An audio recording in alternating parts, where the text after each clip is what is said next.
안녕하세요. 한국초면치연구소장 김영국입니다. 오늘은 사기 잘 당하는 사람 특징에 대해서 공부해 보도록 하겠습니다. 저는 어릴 때부터 사기를 엄청나게 당했습니다.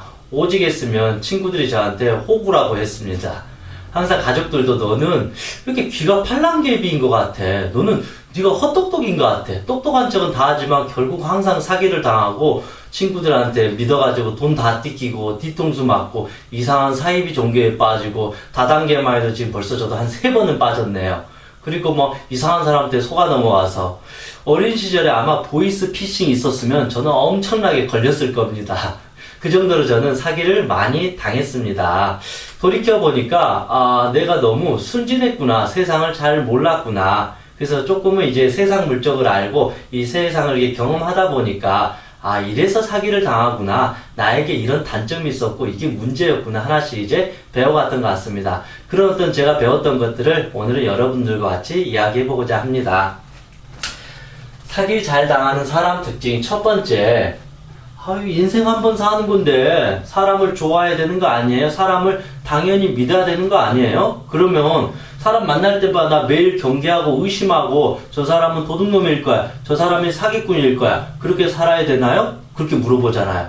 당연히? 그러면 당연한 거죠. 사람을 기본적으로 믿고 사는 것은 정답입니다. 기본적으로 인간에 대해서 호감을 갖고 인간을 믿는 것은 당연히 한 거고 이게 가장 좋은 마음입니다. 근데 사실 이건 어떤 거냐면 그렇잖아요. 내 친구가 나한테 내가 진짜 믿는 친구가 있어요. 그럼 내 친구가 나에게 야 영구가 좋은 사업이 있는데 이거 같이 해. 너 한 2천만 원만 투자해. 내가 너 10배 벌게 해줄게. 그럴 수도 있는 거잖아요. 또 친구가 전화 왔는데 좋은 사업이 있어. 이 다단계인데 요즘 세계적인 트렌드야. 이건 4차 산업혁명이야. 그렇게 해서 나를 이게 투자할 수 있는 거죠. 나중에는 또 여기 어떤 산이 있는데 이거 개발될 수 있대. 빨리 이거 투자해. 이런 식으로 우리가 누군가에게 사기를 칠 때는 이렇게 한다라는 것이죠. 그 대상이 나의 친구일 수도 있고 가족일 수도 있는 거고 나의 스승일 수도 있고 내가 신뢰할 만한 어디 교수님일 수도 있고 박사님일 수도 있고 정치인일 수도 있고 유명한 사람일 수도 있고 학교 선생님일 수도 있어요.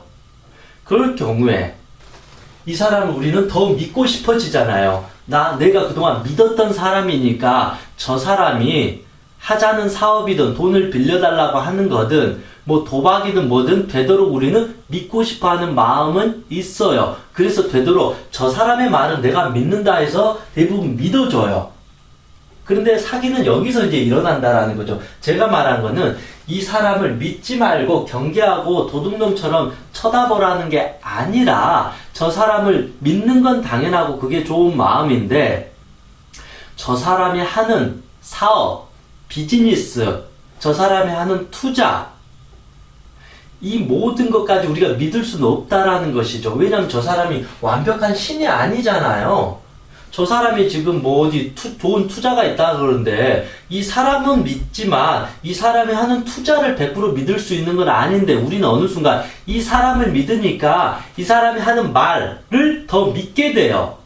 이 사람이 교수니까 교수가 하는 말을 믿게 돼요. 저게 사기냐 아니냐와 상관없이 이 사람은 교수니까 이 사람은 박사님이니까 이 사람은 유명한 사람이니까 이 사람은 연예인이니까 이 사람은 정치인이니까 이 사람 학교 선생님이니까 이 사람은 공무원이니까 이 사람은 지금 돈이 엄청 많은 사람이니까 그렇게 이 사람은 나한테 친한 사람이니까 이 사람은 나한테 사기칠 사람이 아니니까 그렇게 하면서 우리는 자기가 믿고 싶은 거예요. 그래서 이 사람이 어떠한 말을 하더라도 이미 믿을 수밖에 없다.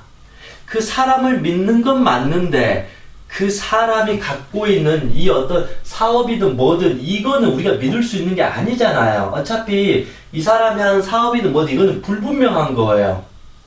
근데 우리는 이 사람을 믿었기 때문에 이 사람이 하는 이 거짓말이든 사기든 이 도박이든 다단계든 이상한 어떤 투자든 보증이든 뭐든 이거를 믿을 수밖에 없다라는 거죠. 왜냐하면 나는 이 사람을 믿었기 때문에 이 사람이 하는 모든 말을 믿어야 된다. 그래서 이게 사기일지라도 나는 이게 사기라는 생각을 하지 못하고 일단 믿게 된다. 이거는 이 사람에 대한 믿음은 아니다. 이건 아주 위험한 도박과 같다.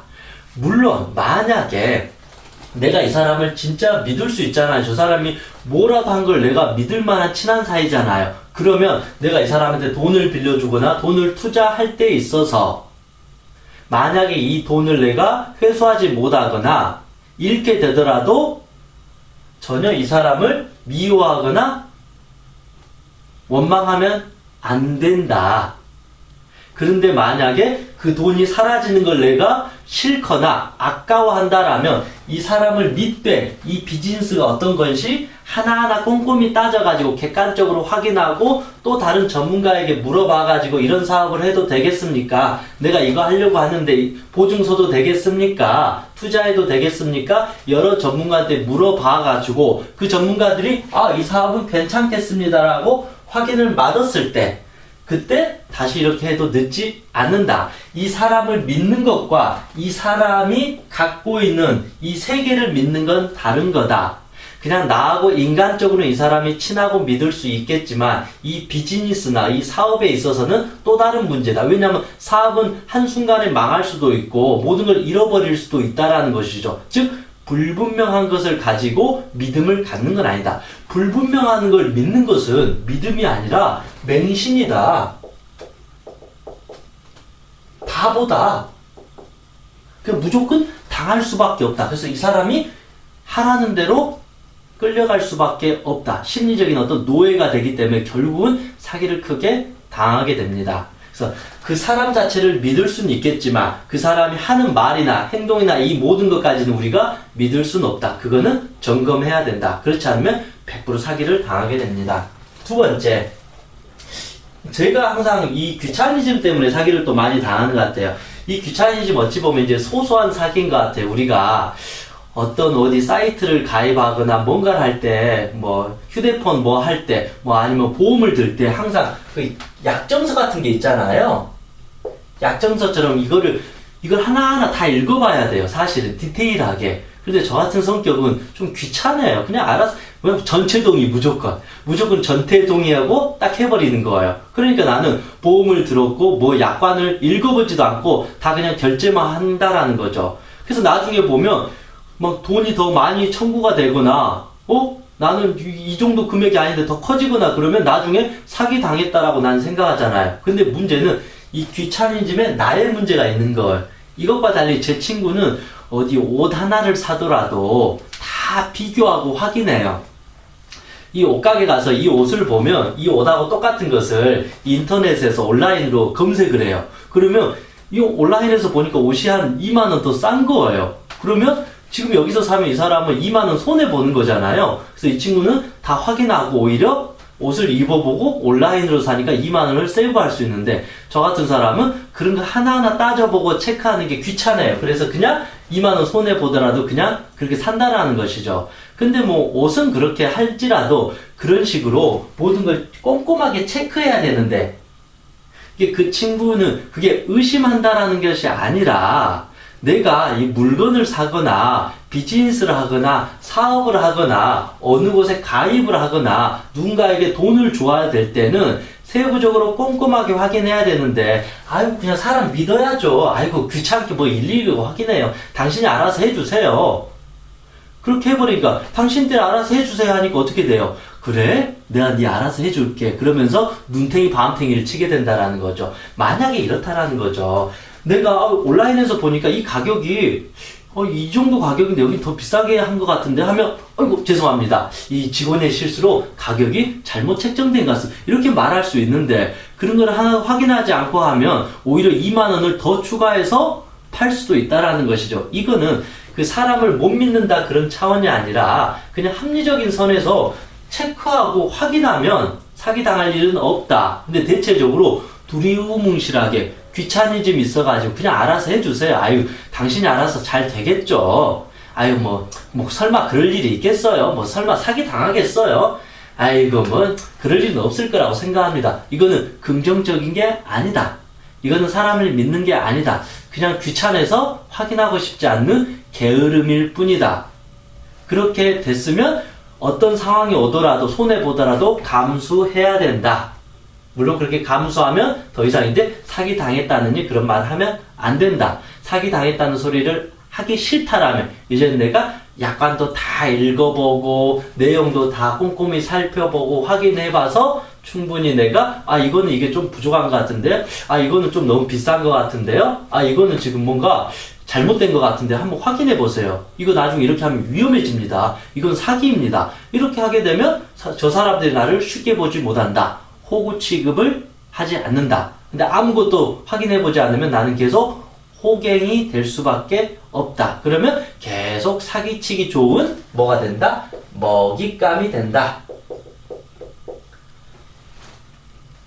쥐덫을 계속 놔둔데 내가 쥐덫에 계속 이게 걸려주니까 얼마나 좋겠어요. 그래서 사기도 한 번 당한 사람이 두 번 당하고 세 번 당하고 평생 당하는 거예요. 사기 안 당한 사람은 절대 사기 당하지 않습니다. 근데 이 사기 당한 사람들은 사람을 믿은 것도 죄입니까? 정말 그렇게 냉정하게 의심하고 그렇게 사람을 그렇게 보는 건 나쁜 거 아닙니까? 어떻게 인생을 그렇게 살 수 있어? 그렇게 하면서 계속 사기를 계속 당하면서 나중에 인간은 믿을 놈이 없어. 다 사기꾼들이야. 그러면서 나중에는 더 사람을 부정하고 의심하고 경계하고 다 도둑놈으로 본 정도로 오히려 나중에 멘탈이 더 이상해진다. 항상 귀찮더라도 내 돈이 나가는 것은 꼼꼼하게 정확하게 체크해라. 그리고 내가 확실하게 확신을 못한다면 주변 사람들한테 확인을 받는 과정을 갖게 되는 것도 도움이 될 겁니다. 세 번째, 이 예스 컴플렉스. 저도 이런 게 또 많이 있어요. 사기를 잘 당하는 사람들의 또 하나 특징은 기본적으로 거절을 잘 못해요. 그냥 내가 의심하게 되면 왠지 저 사람이 나를 미워할 것 같아. 야, 너는 나를 못 믿어? 그렇게 오히려 이 사람이 화를 내고 그러면 아니야, 너를 못 믿는 게 아니고 알았어, 너가 알아서 해줄게. 돈 빌려줄게. 이런 식으로 쉽게 그 예스 컴플렉스에 빠져버려. 노를 못해요. 거절을 못하니까 저 사람이 원하는 대로 계속 끌려갈 수밖에 없는데 결국은 사기를 당하는 것입니다. 제가 일주일 전에 그런 비슷한 사기를 당할 뻔했어요. 제가 정말 존경했던 운동선수 시절 저를 많이 도와줬던 형님이 페북 메시지로 돈이 당장 급하다고 50만을 빌려달라고 한 거예요. 그래서 저도 그 형님한테 어린 시절에 도움도 많이 받고 용돈도 많이 주고 저한테 맛있는 것도 많이 사줬기 때문에 그 형님 힘들다 그러니까 50만원을 덥석 이제 형님 계좌번호 보내주세요. 제가 당장 보내드리겠습니다. 순간 저도 그렇게 한 거예요. 왜냐하면 그 페북 메시지로 왔는데 순간 의심을 하면 안 되잖아요. 형님 혹시 진짜예요? 가짜예요? 형님 이거 지금 뭐 그런 식으로 제가 의심의 눈초리를 보이면 이 형님이 자존심 상할 것 같아가지고 처음에는 의심을 못했어요. 근데 제 느낌상 뭔가 이상했어요. 그 사람이면 그 형님이면 저한테 문자를 하거나 전화를 통해서 2차전자에서 50만원만 빌려달라고 할 수 있는데 왜 페북 메시지로 이렇게 하지? 그리고 계좌번호 제가 불러달라고 했는데 다시 계좌번호 확인하고 온다고 또 그러고. 그래서 제가 너무 의심이 돼가지고 옛날 제 성격이면 예스 컴플렉스가 있었기 때문에 그냥 끝까지 기다려요. 의심을 못해. 왜냐 의심을 하면 저 형님이 나를 미워할 것 같고 싫어할 것 같고 화낼 것 같으니까. 그런데 요즘에는 제가 조금 이제 이런 심리를 알게 되고 좀 멘탈이 조금씩 강해지다 보니까 형님을 제가 의심하는 게 아니라 갑자기 페북 메시지로 오니까 요즘에 이런 문제로 보이스 피싱도 있고 사기가 좀 있는 것 같은데 형님 제가 당장 돈 50만원 보내드릴 테니까 제 핸드폰으로 문자를 주세요. 딱 이렇게 하니까 그때부터 저한테 욕을 하면서 너 그렇게 안 받는데 이 돈 50만원 가지고 그럴 수 있냐고 막 난리를 친 거예요. 그래서 저는 알았어요. 그 형님이 그 50만원 가지고 그렇게 초라하게 할 사람이 아니거든요. 그래서 이 사람은 사기꾼이야. 해서 그분한테 직접 전화했더니 형님은 그런 적이 없었다. 그래서 아이디 도용을 당했습니다. 만약에 제가 한 3년 전에 저의 모습이었으면 100% 사기당했습니다. 왜냐하면 저는 거절을 못하는 성격이었거든요. 그냥 무조건 누가 뭐라 그러면 그 사람이 화낼 것 같으니까 일단 제가 해드릴게요 라고 이렇게 할 수밖에 없었는데 오히려 나중에는 이런 멘탈이 좀 강해지면서 이거는 형님을 의심하는 게 아니라 요즘에 이런 문제가 있어서 확인을 해봐야 되겠습니다. 천천히. 형님을 전 믿어요. 형님을 믿기 때문에 제가 문자를 직접 드리는 겁니다. 이런 식으로 그 관계가 나빠질 게 두려운 게 아니라 좀 더 이 사람한테 솔직하게 다가서고 잘못된 거에 대해서는 노를 할지 알아야 된다. 그래야 사기를 당하지 않는다. 근데 사기를 잘 당한 사람은 거절에 대한 기본적인 두려움이 있기 때문에 이 사람이 뭐를 요구해도 이 사람과 관계가 틀어질 것 같고 이 사람이 나를 유혹할 것 같고 비난할 것 같으니까 노를 차마 못한다. 그래서 그냥 예스 예스 예스 해버린다. 그래서 예스 하다 보니까 믿고 싶은 거예요. 그래서 믿음이 여기서 시작되는 거예요. 이미 믿었기 때문에 이 사람은 확인하면 안 돼요. 왜냐하면 이미 나는 저 사람을 믿어버렸기 때문에 의심한다는 것은 불가능해요. 큰일 나요. 그래서 일단은 저 사람이 야 돈 1,000만 원만 더 갖고 알았어 돈 1,000만 원 더 줄게. 야 2,000만 원 더 갖고 2,000만 원 더 줄게. 나 못 믿어? 아니야 나 너 믿어. 결국은 이 사람의 문제가 아니라 자기가 내가 이 사람을 믿어버렸기 때문에 자기의 확신이 들어간 거예요. 내가 이 사람을 이미 믿었고 이미 강을 건넜기 때문에 돌이킬 수 없는 거예요. 그래서 계속 믿고 싶은 거예요. 그래서 1,000만 원 줬다가 2,000만 원 줬다가 자기 전 재산을 다 주는 사람의 심리가 여기서 나타나요. 누가 보면 1,000만 원 줬다가 뭔가 이상하면 끊으면 될 건데 왜 그럴까라고 하는데 왜 안 되냐면 이미 이 사람에 대한 믿음도 있지만 자기 선택에 대한 믿음이에요. 근데 내가 사기당했다라고 믿고 싶을까요? 안 믿고 싶을까요? 믿고 싶지 않아요. 사기당했다고 생각하면 이런 멍청이, 이런 똥멍청이, 이런 바보 이런 식으로 자기 자신을 믿고 이 사기당했다는 걸 믿고 싶지 않는 거. 그래서 더 믿고 싶으니까 이 사람이 뭔가를 더 요구해도 자기의 믿음에 보답하기 위해서 사기를 당한다라는 거죠. 이 말은 사기를 친 사람은 기본적으로 나쁜 사람이고 문제지만 자기 스스로의 어리석은 이 확신에 의해서 쓸데없는 이 자존심에 의해서 거절하는 게 두려운 게 의해서 자기 어설픈 이 믿음을 증명하기 위해서 내가 널 믿은 걸 증명하겠어. 그래서 내가 돈을 더 줄 거야. 끝까지 믿어줄 테야. 이게 신뢰야. 이게 믿음이야. 라는 자기의 이 어리석은 이 충동, 이 욕구, 이 멍청한 마음들로 인해서 믿음이 계속 시작되면서 사기를 계속 당하게 된다.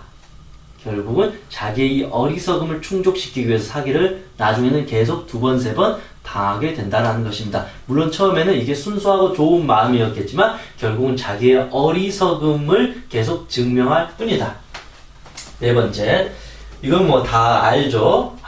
이 순수한 사람들 사기를 많이 당해요. 저는 순수한 거를 나쁘게 평가하지는 않아요. 정말로 어린아이처럼 해맑고 순수하면 얼마나 좋아요. 아이들이 해맑게 웃으면 보는 사람도 행복해지잖아요. 그 정도로 순수한 건 너무 아름답고 좋아해요. 근데 순수하다라는 것에 이 큰 장점이 있지만 단점은 무엇냐면요. 순수하다는 것은 깨끗한 물이잖아요. 근데 이 깨끗한 물에 먹물이 하나 땅 들어가 버려 어떻게 돼요? 금세 어두워지고 탁해져 버린다라는 것이죠. 순수한 것의 또 다른 말은 너는 세상 물정을 하나도 몰라. 이 말은 순수하다는 것 이코르 너는 사기를 아주 잘 당할 거야. 이 말이에요. 그래서 저는 순수해요. 이거 장점 아니에요. 순수한 거는 자기 마음속에 혼자 깨끗하게 갖고 있고 세상을 대할 때는 더러워지고 탁해지라는 게 아니라 최소한 세상 물정은 알고 이게 사기인지 이게 진짜인지 그 정도로 구분할 정도의 어떤 객관적인 시선을 갖고 있어야 된다. 지나치게 감정적으로 빠지고 세상은 깨끗해요. 세상은 아름다워요. 사람은 믿을 수 있어요. 모든 사람은 선해요. 이게 틀린 건 아니지만 그런 식으로 세상을 살게 되다 보면 결국은 이 무서운 맹수한테 매일매일 잡아먹히게 됩니다. 사람을 의심하지 말라는 게 아니라 최소한 나를 보호할 정도의 어떤 이성적인 합리적인 어떤 경험, 생각, 판단, 즉 합리적인 의심은 무조건 해야 된다. 의심은 꼭 나쁜 게 아니에요. 의심은 해야 돼요. 인간이라면요. 의심하지 않게 되면 그렇잖아요. 10길 물 쏘고 나는데 한 길 사람 속 여러분 모르잖아요. 그러면서 어떻게 쉽게 믿어요? 어떻게 쉽게 내 전재산을 줘요? 저는 그렇게 쉽게 믿어서 제 전재산이고 뭐고 다 털렸어요. 그런 제가 지금 이렇게 말하고 있는 거잖아요. 아무리 저 사람이 친하고 대단하고 할지라도 저 사람의 속을 내가 단지 아는 것은 결국은 10%밖에 몰라요. 그럼 10%를 보고 이 사람을 믿어버린다는 것은 어리석은 거예요. 그래서 10길 물속은 우리가 다 알 수 있겠지만 한 길 사람 속은 영원히 모른다. 그래서 항상 합리적인 의심을 하면서 사람을 바라봐야 된다. 그렇지 않게 되면 항상 결국은 내가 그 물속에 갇히게 된다는 것입니다. 그래서 세상 물정을 모르는 사람들은 대체적으로 어떤 사람들이냐면요. 그냥 한 분야의 어떤 전문가들이 좀 많아요. 아니면 이제 가정주부로 계속 있었던 사람이나 학교 선생님으로 계속 있다가 퇴직한 사람이거나 그 군인들이나 이 공무원들 있잖아요. 군인들, 공무원들이 군인, 공무원, 뭐 경찰, 뭐 학교 선생님들이 사기 가장 잘 당하기 좋은 사람들이래요. 왜냐면 이들이 겉으로는 전문직이고 똑똑하지만 이들의 특성은 자기 분야밖에 몰라요. 다른 걸 몰라요. 군인들은 군인 정신으로 이것만 하는 거예요. 학교 선생님들은 아이들 가르치고 순수한 아이들만 보고 살아요. 그러니까 세상 물정을 몰라요. 공무원들도 이 시장 바닥이 치열한 삶의 현장을 모른다고요. 사실 사기 가장 안 당하는 사람들은 이 시장 바닥에서 거칠게 살아온 사람들 있잖아. 이 막노동 하면서 이런 사람 사기 안 당해요. 왜냐면 그런 어떤 그 밀림의 세계를 너무 잘 알기 때문에 항상 거기서 생존법이 있어요. 그런데 어떤 공무원이든 어떤 자기 전문직이든 뭐 연예인이든 자기 한 분야만 열심히 한 사람 어찌 보면 이 한 분야 이 속에서 전문가가 된 거예요. 그런데 다른 세상 물정은 더 경험을 못하기 때문에 순수할 수밖에 없어요. 그래서 사기를 잘 당할 수밖에 없다. 그래서 너무 쉽게 사람을 믿지 말아야 된다. 순수한 건 좋은 것이 아니다. 합리적인 의심을 이렇게 계속 가지면서 살아가야 된다. 나 혼자만 내 마음속에 순수함과 사랑을, 인간에 대한 믿음을 갖고 있으면 좋다. 근데 인간을 대할 때는 어느 정도 이 발톱 정도는 드러내야 된다. 이렇게 어느 정도 발톱을 드러내야만, 저 사람 만만한 사람 아니구나. 저 사람 호구 아니구나. 저런 사람은, 사기 쳐도 안 되겠구나. 그런데 만만해 보여요. 저는 모든 사람을 다 믿어요. 전 세상을 너무 좋아해요. 전 돈 욕심도 없고, 저는 누가 도움 주라면 다 주고 싶어요. 이런 식으로 하면 사기꾼들이 보기에는 얼마나 좋은 먹잇감이에요. 그렇게 해서 결국은 나의 순수한 마음이지만 결국은 내 인생이 망가지게 돼요. 내 돈을 다 잃게 돼요. 그래서 내가 무너지면서 내 가족까지도 다 무너져요. 그러면서 저는 아직도 순수해요. 저는 거절하는 게 싫어요. 그 사람이 상처받을 것 같으니까. 저는 사람을 일단 믿어야 돼요. 그게 좋은 거 아니에요? 그런 식으로 하면서 내 삶이 망가지고 내 주변 사람이 망가지고 내가 힘들게 번 돈을 다 잃게 되면서 인간에 대한 어떤 배신감, 뒤통수, 상처를 받으면서 오히려 더 살아가게 되면서 내 마음속이 오히려 더 인간을 결국은 불신하게 된다. 합리적인 의심은 중요합니다. 네 번째, 욕심이 많다. 제가 돌이켜보면 제가 다단계에 여러 번 빠졌다 그랬잖아요. 일단 대학생 때도 한 번 빠졌고 한 5년 전에도 또 빠졌던 것 같아요. 물론 이제 그거를 저는 순수하다고 포장할 수 있지만 결론적으로 제가 저를 냉정하게 분석을 해보니까 사기 잘 당하는 사람들의 가장 중요한 특징 하나는 사실은 욕심이 많아요. 순수하다는 것도 결국은 욕심이 많은 거예요. 사실은 뭔가 합리적인 의심을 하지 않고 그냥 뭔가를 많이 얻으려고 하는 거. 이 사람이 나한테 1,000만 원만 투자하면 매달 200만 원씩 내가 용돈 줄게, 돈 벌게 해줄게. 얼마나 욕심이 많아요. 그게 순수한 거예요? 정직한 사람들은 그래요. 1,000만 원 주면 한 달에 200 준다 그러면 이거 사기네. 야, 그런 게 이 세상에 가능해? 그거는 도박이야. 그건 위험한 거야. 난 그런 거 싫어. 건강하고 정직한 사람, 그런데 순수하고 욕심이 많은 사람 어떤 200만 원을 번대? 우와, 그래? 나 지금 빨리 할게.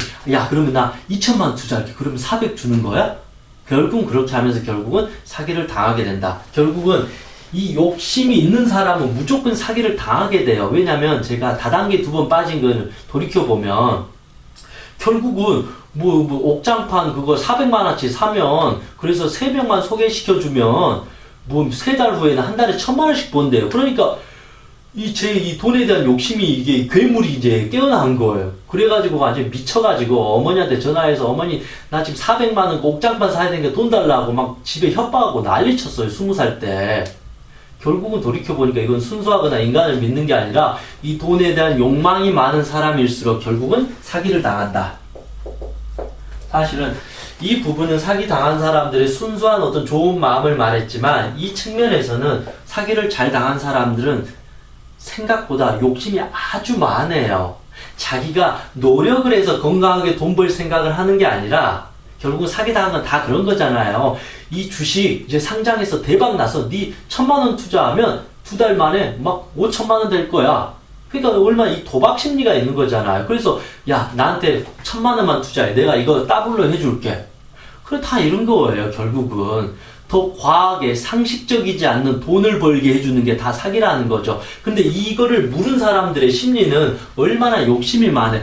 허황됐잖아요. 현실적이지가 않잖아요. 건강하지가 않다라는 거예요. 결국은 제가 사기를 당한 저를 보면 아 나는 돈에 대해서 욕심이 많았기 때문에 누군가가 야 영구가 이거 돈 잘 된다는데 하니까 귀가 또 쫑긋해가지고 야 이거 투자할게 이렇게 결국은 사기를 당할 수밖에 없다. 건강한 사람들은 사기를 당하지 않습니다. 어리석고 돈에 욕심이 많고 스스로가 약한 사람들은 이 욕심이 결국은 내 인생을 망가뜨리게 됩니다. 이제 마지막입니다. 이건 좀 안타까운 거예요. 사기를 잘 당한 사람들도 보게 되면 이 심리적인 약자들이 사기를 많이 당해요. 정신적으로 약자들, 육체적으로 약자들, 그리고 이 절박한 사람들이 대부분 다 사기를 당해요. 절박하지 않고 행복하게 잘 사람들은 남들이 이렇게 혹한만 해도 필요가 없어요. 왜냐면 지금 내 삶이 행복한데, 나 지금 먹고 살만한데 굳이 내가 뭐하러 도박을 해? 그런데 생각해보세요. 몸이 아픈 사람 앞에서 어디 어떤 대단한 어떤 도인이 나타나서 내가 이렇게 당신의 이게 몸에 이렇게 손을 얹으면 당신의 암이 났을 겁니다. 이렇게 하면 이 사람들은 이 1,000만 원, 2,000만 원 돈 주라 그래도 줄 수밖에 없잖아요. 가족들은 아 뭐라도 좋으니까 우리 엄마 좀 살려주세요 하면서 별의별 짓거리를 하면서라도 돈을 다 줄 수밖에 없다라는 것이죠. 몸이 아픈 사람들은 아 이 약초 이 기적의 이 약초를 먹으면 당신은 기적처럼 나을 수가 있습니다 하면 이게 100만 원이라도 이 사람은 이 약초를 살까요 안 살까요? 살 수밖에 없다라는 것이죠. 근데 저는 이 사람들의 이 약한 마음, 이 절박함을 이용해서 사기치는 사람도 너무 많다라는 것이죠. 이 사람 입장에서는 어머니 살리고 싶고 어머니의 병을 치유하고 싶기 때문에 이 사람을 의심할 수가 없는 거예요. 뭐라도 하고 싶으니까 자기의 전 재산을 갖다 바칠 수밖에 없다라는 거죠. 그래서 이 사이비 교주가 그런 거잖아요. 내 눈을 바라보게 되면 너는 암도 다 치유할 수 있다. 나의 설교를 들으면 내가 당신에게 이렇게 손을 올리면 나의 기가 전달돼서 너의 모든 것을 너의 악령을 치유해주고 너를 기적처럼 일어나게 해줄 수 있다. 안진뱅이를 일어나게 해주겠다 하면 이 평생 장애인으로 불구로 살아온 사람은 얼마나 이게 믿고 싶겠어요. 얼마나 절박하겠어요. 간절하겠어요. 그러니까 더 여기에 의지하게 되고 매달리게 된다라는 것이죠. 그리고 내가 마음이 아파요. 저도 사실은 이게 마음 치유를 하고 그런 사람이잖아요. 그런데 이 사람은 오늘 하루도 자살하려고 하고 이 엄마의 아들에서 죽으려고 왜 우울증에 걸리고 이 사람은 잠도 못 자고 엄청나게 힘들어해요. 그러면 저 같은 사람이 전 또 최면 전문가잖아요. 저는 최면으로 마술을 걸 수 있습니다. 제가 한 번만 최면을 걸면 당신들을 다 치유해 줄 수 있습니다. 저는 모든 걸 바꿀 수 있습니다. 저는 이 최면을 마술처럼 당신을 도와줄 수 있습니다. 당신의 불면증 하루아침에 제가 치료해 줄 수 있습니다. 당신의 기억 제가 최면 걸어서 없애버릴 수 있어요. 레드선 하면 당신은 이 기절해가지고 저한테 최면 걸려서 엄청나게 행복해질 수 있어요. 전 단 한 번으로 당신들을 도와줄 수 있습니다.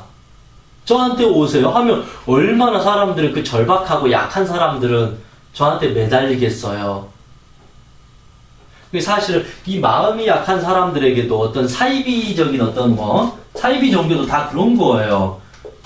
좋은 종교도 있지만 나쁜 종교, 물론 좋은 종교라서 어떤 대표적인 종교를 좋은 종교라고 하는 게 아니라 우리가 대표적인 종교에서도 그걸 악용하는 나쁜 사람들도 많이 있다라는 것이죠. 그 사람들이 나만 믿으면 내가 당신을 모든 걸 도와주겠다, 뭐 해주겠다 이렇게 가머니설에 저 사람들이 어떤 그 몸의 병, 마음의 병을 내가 치료해주겠다라고 너무 달콤하게 이렇게 하게 되면 이런 몸이 아프고 마음이 약하고 이 절박한 사람은 저 사람이 어떤 말을 하더라도 콩으로 매주를 쓰더라도 믿을 수밖에 없다라는 것입니다. 그래서 가장 다른 건 몰라도 이런 어떤 약자들을 통해서 이렇게 사기를 쳐서는 안 될 것이고 그리고 이렇게 약자들이 결국은 이렇게 사기를 계속 당하게 되면 더 좌절이 되고 절망이 될지도 모릅니다. 솔직히 저도 이런 강의를 하면서 그렇습니다. 제 스스로가 항상 내가 어쩔 때는 사기꾼이 아닌가? 이건 어떤 거냐면요. 제 스스로가 제 나름대로 이게 객관적이고 이성적이고 그래도 나름 어떤 석사, 박사 공부하면서 검증된 어떤 학문적인 지식 그리고 제 경험의 바탕에서 강의를 하려고 하는데 이 또한 내가 정말로 다 알지 못하고 부족한 정보를 여러분들에게 전달해 주게 되면 그거를 어떤 구분할 수 없는 사람들은 그걸로 해서 부정적인 영향을 또 받을 수도 있잖아요. 그런 측면에서 항상 내가 좀 조심해야 되겠구나.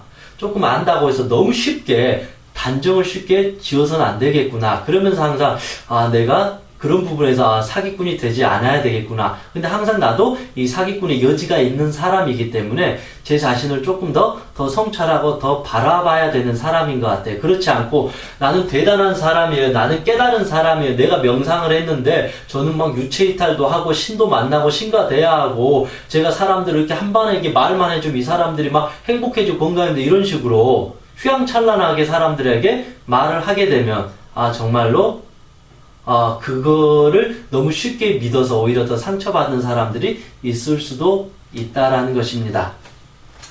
그래서 오늘은 사기 잘 당하는 사람 특징 5가지에 대해서 알아봤습니다. 결국은 이 모든 내용처럼 사기를 잘 당한 사람 결국은 마음의 욕심입니다. 결국은 이 어떤 심적인 약자나 이 절박함은 정말로 안타깝고 슬픈 거지만 이 또한 결국은 욕심이에요. 무엇이든지 순리대로 이루어져야 돼요. 갑자기 서울대 못 들어가요. 다시 내가 열심히 공부를 해서 서울대를 가는 것이지 어떻게 이렇게 빌어가지고 요행을 통해서 누군가가 나를 대리시험을 봐줘서 서울대를 가거나 낙하산으로 서울대를 가거나 취업을 하거나 그건 다 사기라는 것입니다. 무엇이든지 내가 힘이 힘들고 절박함에도 불구하고 가장 어떤 정도를 택하고 이성적으로 합리적인 의심을 하게 된다면 오히려 사기를 당하지 않고 오히려 건강하게 몸과 마음을 회복할 수가 있다라는 것입니다. 그래서 너무 어떤 욕심을 부리지 말고 순리대로 살아갈 필요가 있다. 그리고 또 하나는 합리적인 의심은 무조건 해야 된다. 합리적인 의심조차 할 줄 모른다면 누가 사업을 하자, 뭐 하자, 돈 빌려달라 그러면 다 캔슬로 오세요. 죄송합니다. 돈이 없습니다. 저는 사업에 관심이 없습니다. 저는 그냥 제 하던 일만 하겠습니다라고 철저하게 모든 것을 다 자르세요. 합리적인 의심을 못하는 사람은 어떠한 사업이든 비즈니스든 하면 안 된다. 그럼 무조건 사기를 당할 수밖에 없다라는 것입니다. 합리적인 의심은 결국은 나를 지키는 것이고 내 주변 사람들을 지키는 것입니다. 그래서 항상 이 합리적인 의심을 통해서 사기로부터 나를 벗어나야 된다라는 것입니다. 저 역시도 이제는 이 합리적인 의심이 예전에는 나쁜 거라고 생각했는데 이거는 너무 중요한 거다.